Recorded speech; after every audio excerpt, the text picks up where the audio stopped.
Compared to its direct competitors, American Express is a card that charges its customers £650 a year just for the privilege of using their card, has higher fees than your traditional Visa or MasterCard, and is accepted in fewer places worldwide. All of this in an industry where payment cards are basically a commodity. When was the last time you thought about whether you were using your Visa or your MasterCard for your transaction? They've kind of created a cult around their brand, with customers swearing by the card and the benefits that they get. Although American Express is kind of like the Ferrero Rocher of the finance world.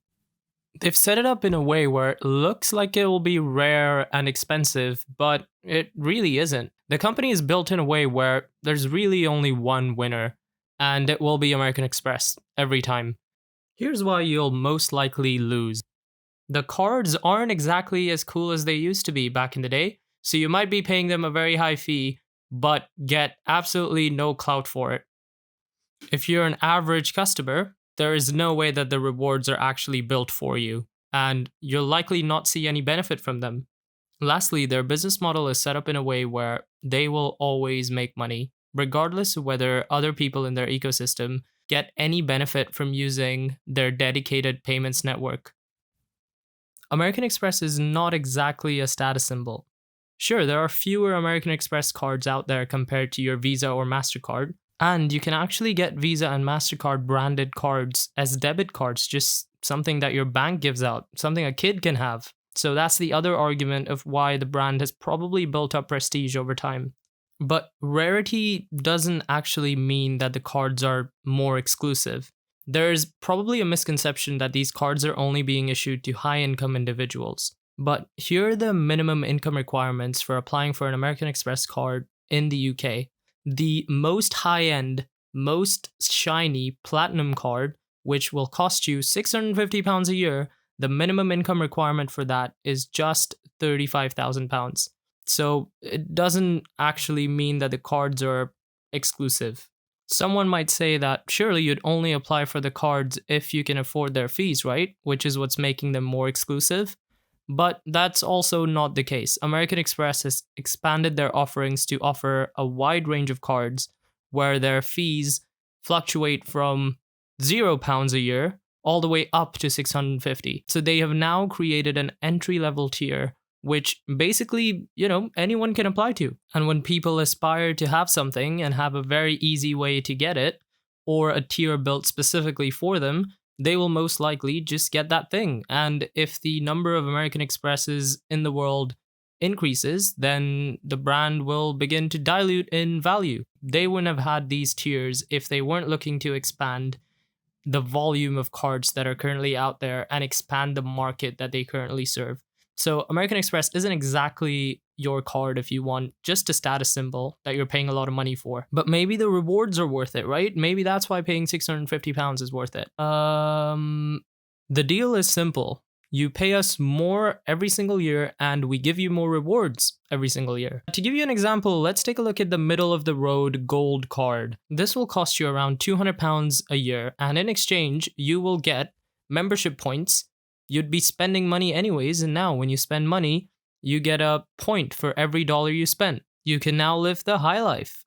Trade in your points for business class, upgrade yourself to business class, never queue again, and you can also stay in 5-star hotels for free. You can now also have access to airport lounges where your non-American Express friends are not allowed.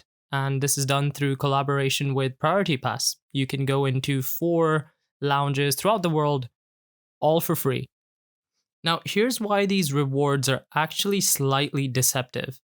For membership points, while you do rack up a single point for every single dollar you spend, and again, that sounds great, the problem is the redemption rate for these points is very poor. You can trade in your American Express points for a variety of different airlines' miles, but you'll notice that the conversion rate is actually 1-to-1.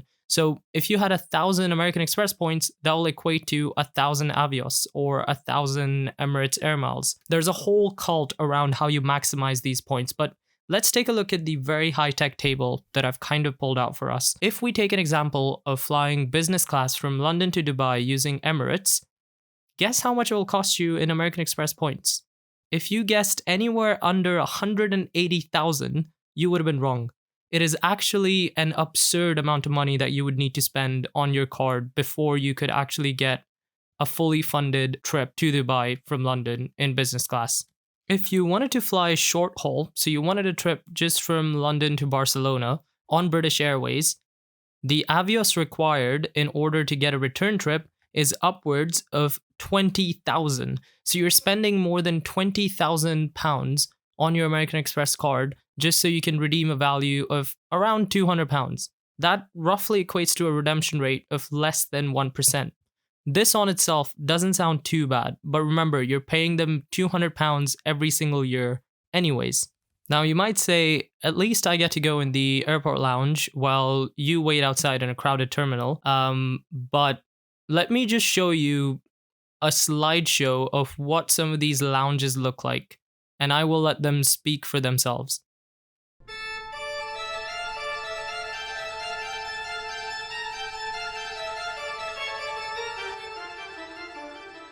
You know you've messed up when the Starbucks looks significantly better than an access-only lounge. So yes, essentially you do get a whole bunch of benefits when you sign up with American Express, but unless you're spending corporate money, then accumulating 180,000 or 200,000 points will mean that you are spending significantly more than what the average spend is on American Express cards. And what that basically means is that you could be stuck in a cycle where you're just trying to accumulate points, all the while paying them anywhere from 195 to 650 pounds every single year. And that's really where the business model comes in. American Express has created maybe one of the best business models in the game. They sign up customers with promises of rewards, and they charge you an annual fee because you're the one getting rewards. They sign up retailers on the other end to accept American Express as a payment network, all the while charging a much higher processing fee for every transaction made on an American Express card when you compare it to a Visa or MasterCard. So you might be thinking, why would a retailer pay more to get less? And this is where American Express kind of positions themselves as this company where the cardholders just have more spending power. So if you're a retailer, yes, you're paying them more for every transaction, but the cardholders will usually spend a lot more money with you. So it kind of evens out. So we're already kind of seeing two streams of income going to American Express. You have the customers giving them an annual fee, and then you have the retailers that are paying them a processing fee. But remember, American Express is a credit card company. So at the end of the day, if you can't pay back all of your outstanding balance in full, you also pay them interest. This sounds like everyone kind of wins, right? The customer gets the rewards, the retailer gets customers with higher spending power. So why am I claiming that American Express is the only one that wins and there are actually two losers in this equation? As we already discussed, customers don't necessarily see a lot of the benefit from their promised rewards. So you might be paying them an annual fee regardless of whether you've racked up 180,000 Avios for your trip to Dubai, for example. Retailers, on the other hand, are promised that customers will spend a lot more money with American Express, and so they should accept the higher processing fees that come with it. But there are entry-level cards that exist out there, and you're only really paying £0 for it. And as we said, it's a misconception that these are kind of walled off for